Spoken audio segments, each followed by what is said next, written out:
Now, we've heard from politicians and analysts about Afghanistan, but what about the troops on the ground?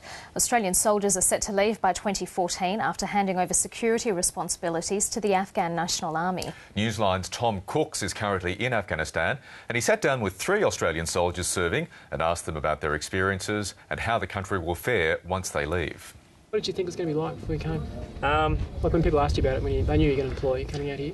Yeah, look, you know, I knew it was going to be like a long time away from family, away from friends, away from normal life, pretty much. And yeah, it's good. Yeah, it's good. Is it different from what you thought? Like when you? Not really. No. The training was pretty realistic. Yeah. Yeah, it was very realistic. Yeah. What happened in the training? Was it, like, what things happened in the training that been the same as out here? Is there something you can put your finger on and say, yeah, we did that? Just a lot of patrolling and just general stuff. We did a lot of good medical training. A lot of CFAs went through certain things. It's called primary survey. Yeah. And the Army actually invested a lot of money into that, which was really good. Yeah. A lot of civilian contractors came in. Yep. Sort of offered a lot of good training for us, so that was really well done. And some of the props they used actually were very realistic. Like the first or second day I was here, there's this the A&A soldier had his arm blown off, and it looked exactly how they were made up to look. The insurgents set up a IED, which is improvised explosive device, on a magazine, and the soldier went to pick it up, and unfortunately was booby-trapped, detonated in his hand, and he experienced some pretty horrific injuries. Did you see that happen? I did. I didn't see it happen. I saw the after effect of it when he was flown. He was driven into the forward operating base in Hadrian. It happened over here, and he got evacuated back to Hadrian, just all A&A by himself, so that was pretty good on their behalf. What's the difference between seeing CBC training and actually seeing the real thing? It's pretty full on if it's real, I suppose. It's actually a real person, not just a dummy. But, yeah. What sort of questions people ask you at home? I guess you haven't been home yet from this deployment, but people, I guess, are emailing and calling and things like that. Like, what do they want to know? Kind of just how the civilians live, like what it's like over there. It's pretty hard to explain though, because it's kind of like ancient, back in time. But that's about it. Just how I'm doing. Because I really only speak to my wife anyway. Yeah, right.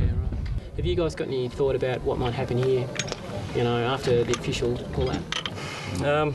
I know we'll probably have their challenges, but they seem to be progressing pretty well. Yeah, I've definitely seen an improvement of their overall performance and their ability to patrol and their ability to plan their patrols more so the higher level. So that's a good thing. That's a definite positive. It means that the job we're doing here is working, definitely in some way. So it sort of gives you a bit of confidence in the A&A. Do you think about what might happen? Like, we went through Kakrak today, and people that live in that village. Reckon how things might be different from them? Like once there's a complete handover of security to the A&A. I think hopefully they would have the same confidence in the A&A. They see patrolling, they see the presence. You'd hope that they'd have the same level. If the A&A keep patrolling how they are, it should be all fine. I think.